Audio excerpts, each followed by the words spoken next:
Hi, everyone. Welcome and thanks for joining us today for our webinar on choosing a mobile messaging provider. As you can see from the screen, my name is Christy Miller. I'm a Senior Account Manager at OpenMarket, and I'll be hosting this webinar for us today. I'm here along with my friend and colleague, Steve Barnett. Hello. So as you already know, Steve and I do work for OpenMarket, and we're one of the world's leading providers of business-to-consumer mobile messaging solutions. In other words, we help brands communicate with their customers using automated mobile messaging. We work with some of the very biggest brands in the world, and you can probably imagine who some of them might be. But Steve, can you tell us a little bit about yourself and your role quickly? Yeah, so I've been in OpenMarket for about 4 years. I manage some of the largest accounts that we have here at OpenMarket. But I also wear the hat of Director of Pre-Sales, so I manage the pre-sales activity here at OpenMarket as well. Before OpenMarket, I was at Amdocs, OpenMarket's parent company, and before that, I was at T-Mobile US, actually in the A2P messaging space. That's great. So we don't want to waste too much time here. I want to get this webinar to be short, but also full of useful information for everyone who's joined us. We were inspired to host this webinar after producing this guide, and Steve was heavily involved with producing this. So Steve, can you tell us a little bit about how it came about? Yeah, so as you can see, it's called How to Choose the Right Mobile Messaging Provider. And so here at OpenMarket, unsurprisingly, we get a lot of RFPs, RFIs, requests for proposal that we need to process. And we've seen a lot of those come in, and I've actually handled more than my fair share of those. And what we often see is a lot of good questions that are asked, and the questions are not so good. But we thought it would be really helpful to put this guide together to help customers and other brands understand the mobile messaging ecospace. It's not a very well-known ecosystem, and it also can be quite complicated. So we thought this guide would be helpful for brands to be educated about this space and know what key questions to ask as they look for a mobile messaging provider. So ultimately, we've created this so it can be a great resource for you. So we'll want to get going, and we're going to split this webinar into 4 different parts. First off, we want to look and define 3 different really important terms in mobile messaging. We're then going to look at the role of a mobile solutions provider and what it plays in the mobile messaging space. And then next, we'll talk about why it's so important to define your needs and really how to go about doing that. And then finally, we'll finish off with some big topics that you really need to know and ensure your mobile messaging provider, who you select, that they have a handle on all of them. So defining some terms. Steve, would you mind just walking through some of these with us? Yeah, so these are some basic terms, so they may be a review for some people, but bear with me. Let's just make sure we all are on the same page here. First is A2P messaging. Now, when you send a message to a friend or family, like I ever send a message to Christy, that's called P2P or person-to-person messaging. We all understand that really well. A2P messaging is when a business sends it to one of their customers, and that's known as application-to-person or A2P messaging. So those are the 2 big segments of messaging and SMS messaging we can talk about. The next term here is SMS aggregator. Now, if you think about it, if you're a brand and you need to send a message to your customer base, you need to be able to interact with and send messages on any mobile network that any of your customers may have. So, for example, if you're brand X here in the United States, you want to send messages to your customer base, you're going to have to be able to send messages on AT&T, on Verizon, on T-Mobile, on Sprint, and then a host of other smaller carriers. There's dozens of them out there. You have to be able to send messages to all of those. Now, it's difficult for a brand to connect to all of those and send messages on all of them. Now, on the other side of the coin is the carriers, the mobile network operators themselves. They have this network where they actually deliver the SMS, to their customers, but they're not equipped to handle dozens, scores, thousands, tens of thousands of brands that all want to connect to their network and send messages. They just don't have the capacity to deal with that. That's where the SMS aggregator comes in. Acting as the middleman, we simplify the connectivity experience for brands so that the brands can connect to us and then reach hundreds and hundreds of carriers worldwide. And then also we solve problems for the carriers on the other side by simplifying the ecosystem and also managing the brands essentially on their behalf.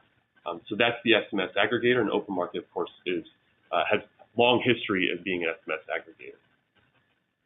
The final term here is mobile messaging solutions provider, and this is what OpenMarket has evolved into, away from just being a pure play SMS aggregator. The mobile messaging solution provider does more than just aggregate. It provides additional value and useful functions in the ecosystem to help the brands have a better SMS experience and a better experience for their customers. And oftentimes, it's not just about SMS anymore. It's also about things like RCS and other rich messaging channels, including Apple Business Chat. So we'll talk a little bit more about this in a few more minutes. But I think for our circumstance here, I think talking about mobile messaging solutions provider is a bit more accurate than just looking at just talking about an SMS aggregator. Thank you so much for walking through all of that, Steve. Really appreciate it. Yeah, no problem. So next up is a really important one, and it's choosing the right provider for your business. So don't think we necessarily want to spend too much time on this, because I really think if you're spending the time with us on this webinar, you're already convinced that it's a really important question. Yeah, that's true. And I think all of these are probably almost the basic, but I think it's important to lay the groundwork here and make sure we understand why this is important. Reliability, support, and security are all really important foundational pieces that the provider needs to have for you to be able to trust them with their SMS messaging, especially if you're doing this globally or at large scale. Delivering thousands of messages to thousands of customers or even millions of customers all over the world, that's difficult. That's complex to do. It's complicated. So I also be able to do that with limited delays or no delays, with no mess ups, with no security issues. You need a provider that has good planning, good processes, a strong network in order to do that. And also keep in mind a lot of the times that the messages that are being sent could be mission critical messages. They aren't just marketing messages that are going out there, and if they don't arrive on the handset, that's going to be okay. It could be really important messages that the customers need to know right away. So you need to have a provider that has those capabilities of reliability, support, and security. And finally, innovation. We'll talk a bit more about this later, but the mobile messaging industry is changing fairly rapidly, and you need to have a provider that's going to be staying abreast, keeping up with that change, so that you're not left behind. Okay, so really looking at the big picture here, a good provider is going to help you communicate with your customers and work with you in helping you build that closer relationship with all of your customers. And with that, it's going to lead to a financial upside to you because of the greater customer retention and the loyalty, which is going to then increase your revenues and things like that. But for all of this to happen, you really have to have the right provider. Exactly. Okay, so we want to talk about defining some of your business needs. This is really just a simple conversation about use cases. Companies, you have to know what you want to accomplish before you roll out mobile messaging. I know a lot of our customers, they start with one specific use case, for example, maybe using SMS for customer surveys. Then once they have messaging up and running, they realize just how easy it is, and then they're going to look at utilizing multiple use cases once they do realize just how easy it is. Yeah, and I think that's actually introduces some complexity in rolling out SMS, just because it can be applied all across the enterprise, right? It's not just about implementing SMS for one use case for one business team. It's also can be applied across the enterprise in many use cases. The customer experience is across the whole brand, and SMS can help out in almost all scenarios with the customer experience. So it's important to think about not just your present needs, but also your future needs, and maybe also not just your team's needs, but also how can SMS be applied across the entire business.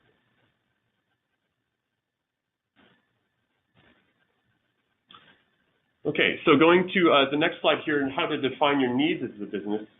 This is some frameworks that we have here at OpenMarket to help define how we can define future needs of mobile messaging. So Steve, internally we talk about those more as moments, right? Right, yeah, we refer to them here at OpenMarket as empathetic moments. All about introducing empathy into the customer experience and delivering the right message at the right time in a way that enhances your customer's experience of your brand. And we have 5 different groups of empathetic moments here. I'll run through these pretty quickly. But there's sales and marketing moments. This is a pretty straightforward one. We all understand what this is. This is sending SMS out, alerting your customers when there's a promotion or there's a coupon, or you're engaging them for post-sale support. Pretty basic one right there. The next one we call delivery and confirmation moments. This is letting your customers know when there's a delivery status. For example, there's a package being delivered, to rearrange appointments, or otherwise adapt to the customer's schedule. The third group is engaging and reminding moments.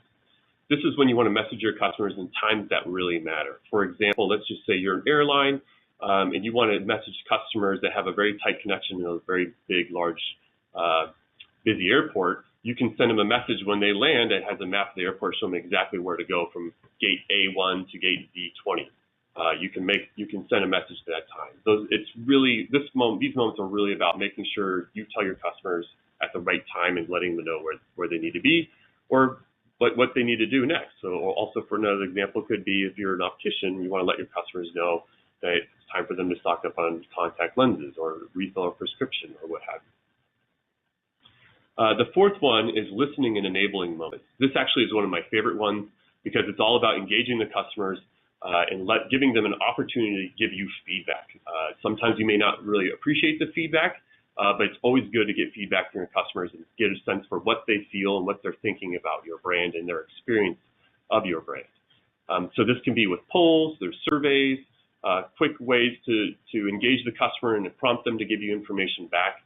I see this actually quite often now in hotels that I stay at, just to give feedback on the stay. This is a really great one. And in my experience, working with multiple customers on this, is that customers really enjoy the moment and the opportunity to give feedback in a very simple way and via SMS.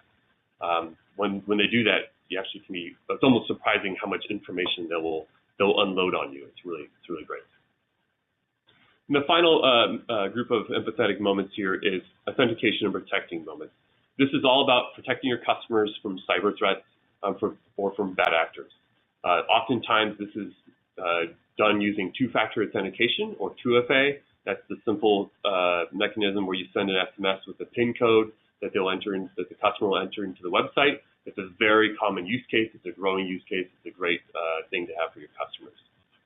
But it could be more than just a two-factor authentication. It could also be things about streamlining password reset processes or also confirming transactions of whether they're fraudulent or not. So, for example, if you're a financial services company and you have a transaction come through and you're not sure it's accurate or it's not fraudulent, you can message that user, ask them if it is, and they can confirm they're in real time via SMS whether it's fraudulent or not. So it's another great empathetic moment for businesses to take advantage of. So these groups of empathetic moments, they're a helpful guide in understanding what you can do with SMS and how you can think about it. It's a great framework to kind of define what your business's needs are. So hopefully that's helpful. Okay, the other important thing is to work out is how is your platform going to be implemented? Who is going to use your platform? And I think there's kind of two different flavors of this. First is you can have the developers, and they're going to be the primary resources at your company that are going to be interacting with the provider. And all they really need is a bunch of APIs, right? They don't need some fancy tools or anything like that. They just want dependable, reliable, secure APIs. And then they will go and they'll integrate with those APIs, and they will have a lot of the functionality and the logic that goes into building out SMS campaigns on your side of the equation. And that's totally fine, very common use case, and it's great to have that. The second group is what I would describe as business users, or it could just be if you're a brand that you may be constrained with IT resources. You don't have a squadrons of developers waiting around to write code. You actually are on a little bit more limited budget, or you just have limited resources, what have you. You don't have the developers on call to write all this code to integrate the APIs. And that's why maybe you would look at having a provider that has campaign building software that provides a drag and drop UI that you can go in, pull out the components you need, wire them up, and then you have an SMS campaign right there without writing any code, or maybe you only have to do a little bit of pseudocode or whatever it is. You can do that without engaging developers. So I think those are two groups of users that will be using the platform. And then also kind of defines how you would do the integration. Are you going to do the integration just with APIs and have a lot of logic on your side, or are you going to rely on a platform that allows you to build those SMS campaigns, but then also maintain a lot of that logic in that platform? Okay, so you're really wanting to look at the answer of if it's going to be a developer or a business user, because answering that question is really going to influence the type and also the extent of support or the consultation that you're going to need from a potential provider. Yeah, that's correct. And, and it really depends all across the board, but typically business users will need a bit more support. Developers may not, they just may be happy with documentation, and that's about it. Got it. And that's fine. Just be ready to make sure that the provider you choose is equipped for whatever method you use to implement. Okay, so this is taking us into really the last section, but this is the big one. It's really the questions that you need to be thinking about to ask your potential supplier. The ebook that we mentioned really at the start of this webinar is dedicated to these types of questions. There are 5 different themes that we're going to focus on here. So really what we're going to look at is products. We're then going to look at services and account management, looking at the network, technical implementation and the support that you would need, and last but definitely not least is security.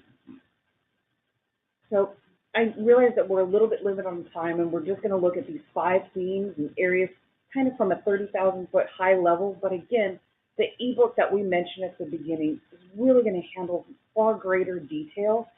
But let's start with products first and look at this.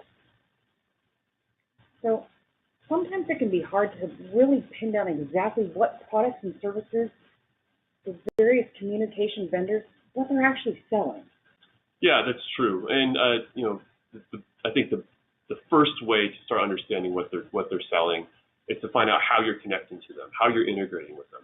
How do you get information into their systems? How do you get information out of their systems, right? Because that's really what this is a lot about, is the exchange of messages. So how do you do that?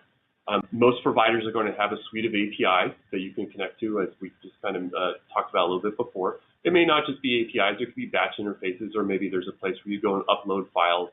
You just need to understand what those interfaces are and how you get the information into the platform. So when you're looking at this, if you're looking at the APIs, you understand what type of APIs are they? Are they RESTful-based APIs? Do they use SMTP, which is a native protocol for SMS? Do the APIs support other rich messaging channels, for example, like MMS, RCS, or Apple Business Chat? Also, what's the security around those APIs? Do they support HTTPS? Are they performant? Can they support high volumes? And also, you can ask, what type of features do they have that make the implementation easier to use? Overall rollout. There could be some smarts baked in those APIs, and it's good for you to understand what those are. And then, of course, as we talked about, if you have a campaign builder that you're using instead of just a suite of APIs, the builders themselves should also have APIs on top of those, so find out what those are. And then also they may have a UI, that you would go in and you would manipulate the platform through that. Just understand how that happens. The next one, which I actually just already alluded to, is the messaging workflow tool, is those campaign builders. How does it work, right? What's the level of expertise you need to have in that platform? How easy is it to use? What can you do in there? Do you really need to have anybody from IT to help you do that? Do you need to engage with the provider as well for you to get basic tasks done? Understand how that campaign builder works if you're using the campaign builder. Then finally, here is what drives your roadmap. We talked about this a little bit earlier. This is about innovation. What's the product team at that provider? How do they view the future of mobile messaging? How are they doing? What are they doing to keep up with that change and kind of understand what the roadmap is? Things like data insights, new channels, and AI-powered conversations, chatbots. These are all really changing the industry, and they're going to change the industry rapidly and to a large extent over the next few years. So make sure you pick a provider that is trying to keep up with that evolution. It can be hard, but they need to be doing that. Just make sure that you can stay abreast of that and you take advantage of all the new things that are happening in the mobile messaging space. Yeah, so mobile messaging, to say it's changing fast really is an understatement. Like Steve was saying, we've got RCS, we've got chatbots, we've got AI, everything. It's really going to be a big thing. You want to work with someone who has that innovation. Okay, so next we want to look at services and account management. Yeah, so different businesses require different levels of support. If you're an experienced A2P messaging, you already do a lot of it. You may not need that much hand-holding or that much support. Maybe you just need access to documentation, and that's about it. But a lot of businesses require more than that, right? So they need more hands-on support and guidance and consultation on how to do their SMS program. Now, I could talk to this slide, but actually, Christy, you are a senior account manager. You've been doing this for a long time at a very high degree, so I'm going to let you talk to this and handle this one. You bet. So, and some of these questions are pretty simple, but is your protection provider, do they provide you with some consultation and working through the campaign planning and the provisioning stages? We talk through each of these stages with our clients because some of them are brand new to mobile messaging and they need to know exactly what to do from their ABCs and the 1, 2, 3s, but then we also have some clients who've been doing this for 10, 15 years, but they still have some questions specific to each use case and each type of campaign that they're going to be building out. You want to find someone that's going to guide you through any of the challenges that come with building out the services. And you also want to work with a provider that has that frontline support, so not just the IT, not just the developers and the engineers, but someone who's literally going to talk through each of your campaigns that you could potentially bring to market and answer any of those questions for you. And working with them, it's going to help you define the requirements. And those requirements are pretty vast from all of the U.S. carriers. You have to make sure that literally your T's are crossed and your I's are dotted so that you can make sure that it's going to be provisioned and you can successfully deliver messages to your end user. And these questions that I'm talking about, they're pretty simple, but an experienced team, you want to be able to have them at hand so they can help you and walk through all these. Can you respond to the mobile operator request? Because each of the carriers, they do have specific requirements. Some even to the type of phrasing that you have on your terms and conditions page. So you want to have an account team that's going to work with you to make sure you have all of those requirements met. So you don't walk through too many RFIs and requests for information for further campaigns, so that it's an easy process that you can get up and live and provisioning new short codes within that 4-week period. You also want to have a provider that's going to have that great relationship with the carriers. And to say that this is important is it's the very minimum. You have to have a provider that has the great relationships with the carriers because they're crucial. You have to be able to talk with them on an ongoing basis. I know here at Open Market, our carrier relations team, they're talking with the carriers on a daily basis. So as things are changing, we're on the front lines. We know this, so we can disseminate all of these details to our clients. Okay, so next, let's take a look at the network. This is actually delivering the SMS, the RCS, or the MMS campaign to your customers anywhere in the world. And this is going to require an always available high-performance network. Yeah, that's right. Especially if you are doing global messaging, you have a global customer base, or you intend to do global messaging. Global messaging is very complex and complicated, so you need a provider that knows how to do that well, but also can handle it. If you have large volumes, can also handle very large volumes of messaging. We'll talk about what questions you can ask to assess this in this slide here. So the first question is, how do you connect to countries across the world? Now, it's a simple fact of the matter that it is impossible for any mobile messaging provider or SMS aggregator to connect to every single carrier on the planet, right? There's like close to 1,000 or just over 1,000 carriers worldwide, and depending on the regulations in any individual country, connecting into a country can be very difficult. So oftentimes, SMS mobile messaging providers need to rely on a mix of direct carrier connections where they're actually connecting into the carriers directly, plugging into their systems. They rely on that, and then also in-country experts who know that particular country really well. So for example, in China or India or some other countries, Sometimes it really is best to connect to an in-country aggregator first rather than the carriers. Sometimes that's the only way to connect into a country. So when you look at this, you really want to look at the provider who has a great mix of that. They have a highly reliable system and network for that, and they use that mix of direct connections and high quality connectors.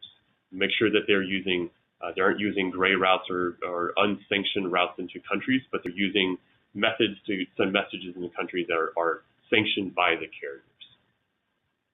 The next question is, can you demonstrate your ability to handle large volumes of traffic? If you are handling large volumes, this obviously is going to be a very important question to ask. Understand what your projected peaks of messaging are going to be, and find out that your provider can support that. Typically, this is measured in transactions per second, TPS, or messages per second, MPS. They're essentially the same thing, but basically, how many messages are you going to send in any given second? If you have really high peaks, you need to make sure your provider can support that. So if you do have high peaks, where you're just doing very large volume of messages, make sure that they have the network to support that. And one piece of evidence you can give for that is, what's their history in running programs like that? Do they support television voting campaigns? Do they support Fortune 10 companies and how many messages they send out during large blasts? You need if they have a customer base that does a lot of messaging, it's a good indicator that they have the network throughput to handle your messaging as well. Okay, and the last question here is, what does your network architecture look like? Typically, you're going to look for a software as a service or SaaS type architecture, something that is scalable and highly available with no single points of failure or bottlenecks to capacity growth. Okay, thanks, Steve. Let's go ahead and take a look at implementation and then ongoing support. Yeah, so there are many moving parts of mobile messaging. Like I've said before, it's complicated. You need to make sure you have a mature organization you're working with to provide these services for you. And a big piece of that is support and how it's implemented. So the first question here is, how do you help your customers onboard to your platform? The onboarding experience can be a very critical time for your messaging campaigns, and to get things ironed out, make sure that it's done efficiently with few hangups. So some of the key questions you can think about with this is, how much support do they provide? Do they have good documentation? Do they provide just documentation? Is there a resource that they can consult with, that you can consult with directly? For example, like an implementation manager, somebody who can bring expertise to the table and how to integrate and implement the programs. Do they have an account manager, a named account manager that you can work with directly as well as they interface with the carriers? Look for those types of things. As Christy already alluded to, is how well do they work with the carriers, and how can they help get you carrier approval if necessary? So the implementation part is pretty important, so make sure you understand what that looks like. The next question is, do you guarantee SLAs for your SMS services? The primary thing you're looking for here is uptime. You want as much uptime as possible. So 4 nines is a really good one to shoot for. If you have 4 nines, that's a little bit less than 5 minutes of downtime in a month, and that's a great target. 3 nines is also pretty common as well. But assess what your needs are and go for that SLA, the uptime SLA that you think you need. A quick note on this one here, though, is I've seen this come through in RFPs before, and something to keep in mind. Sometimes brands are seeking guarantees on message delivery. So basically guarantee that if you send a message, it is going to show up on the handset. You should just be aware that that's essentially impossible to guarantee. And the simple fact of the matter is, if you try to send me a message, or if I try to send a message to Christy, and Christy has her phone off, that message will never arrive, right? As long as her phone is off, the message will never get on the handset, and Christy will never see it. The carriers can't do anything. Your mobile messaging provider can't do anything. You can't do anything about that. That's just the fact of the matter with SMS. So just be aware of that. If you do run across a provider that guarantees delivery of SMS, that's largely an empty promise. So just keep that in mind with that. But going back to the SLAs, you do care about. The uptime one is the great one to look out for. And part of that should be the gateway architecture that provider has allows them to roll out maintenance and other updates to the network in real time without having to drop the network and without losing any connectivity. The next question is, what is your SLA for response times to technical issues? Make sure that these SLAs are defined in like the contract or the other documents you have with that provider, and look for, of course, for higher severity issues. Make sure you have a response time that's measured in minutes rather than hours. And the final one is, almost the final one is, what self-service support do you provide? So they should have good documentation on the website that you can access, but they shouldn't just be that. It's more often the case that documentation alone is not enough. You need to talk with somebody at the provider about the particular issue. So make sure that there's human support that's accessible to you as well, not just documentation. And the final one is, what customer service support is available. So when you do need to talk to someone on the phone, what does that look like? And what you're looking for here is support that's available 24/7, 365. Basically, the support never sleeps. They are always available for you. Make sure that the technical support is not outsourced to a third party. They're full-time employees of the provider, so that you have the best experience possible. And I think a part of this, not always, an optional piece could be looking at, do they have either a solutions consulting team or a professional services team that can do custom work for you if you need it. Sometimes we have customers who need more than just what our vanilla offering is, and that's totally fine. We have a professional services team that can support that custom work. So if you need something like that, make sure your provider has that as well. That professional services team will help you scope out what you need, design that, build it, deploy it, and maintain it for you going forward. That's great. So now we're going to go to the fifth of our 5 themes, and it's the last one, but definitely not the least. Yeah. So let's talk about security. Yeah, definitely. Unfortunately, this has become an increasing priority just by the nature of the world that we live in. This is really important to make sure that data stays safe in transit and at rest. So let's dive into this. Okay, so a few questions to ask about security here. First is, how do you contribute to security of the mobile messaging ecosystem? Your provider, the SMS provider alone can't solve all the problems. They need to be a cooperative partner in the ecosystem, working with carriers, working with brands, working with other organizations to ensure that the whole overall ecosystem is safe. So make sure that your provider is engaged in that. The second one is, what security frameworks does the provider adhere to? It's important that the provider is not going it alone on their information security, that they are adopting a recognized standard that's independent of them, and that they're conforming to that standard. For example, here at Open Market, we've chosen to conform to the ISO 27001 framework. So we've done a lot of work to meet that standard, but there's other great frameworks and standards out there too. It doesn't have to just be ISO 27001. Just make sure that your provider has some type of framework they have adopted that's independent, that they can be assessed by, because these frameworks, they provide security controls around the people, the processes, and the technologies involved in messaging, and make sure that that's all up to snuff and there's no major problems with that. The third question is, do you encrypt data? There's 2 flavors of this. As the data is flowing through the system, when it's in transit, when you're sending it in, the provider is processing it, and then when they pass it on to the downstream systems, typically the carriers, make sure that that's encrypted end-to-end on that. And then the other flavor of that would be at rest. When it's being in storage, when it's sitting in reporting systems or databases, make sure that that's encrypted there too. Next is, you can ask is, have they ever had a security breach? I mean, this is an obvious question, but they can tell you a lot about that company and their standards they have around security if they've had a security breach or not. And then finally, how resilient are your operations to natural disasters and local outages? This is a really important one. Basically, you want to find out, do they have a business continuity plan or disaster recovery plan? So if something happens, they can route your traffic around to their different data centers and make sure that the traffic keeps flowing no matter what happens, so that if there's no downtime if they lose one data center. So those are some major topics with security. Obviously, you'll probably want to discuss this with your InfoSec team, your information security team, if you have that, before you engage your providers.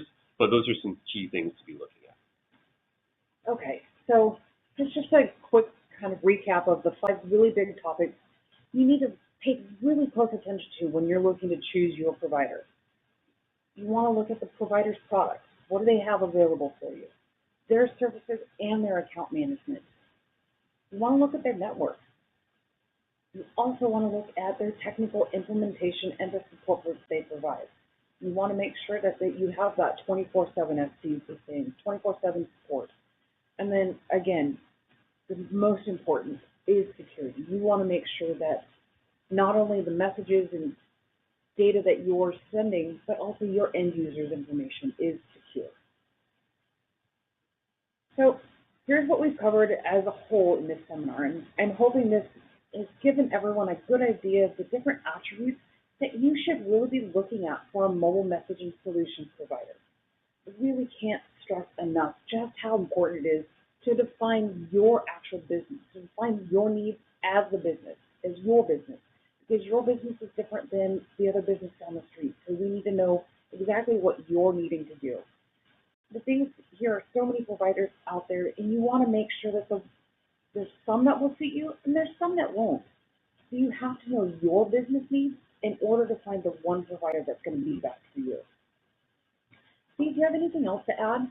No, I think you covered it pretty well. Of course, you can download the ebook, which we would recommend. It's pretty big and comprehensive. It might be one of those things you pour a big glass of red wine and you can sit down and read it from cover to cover if you'd like to do that.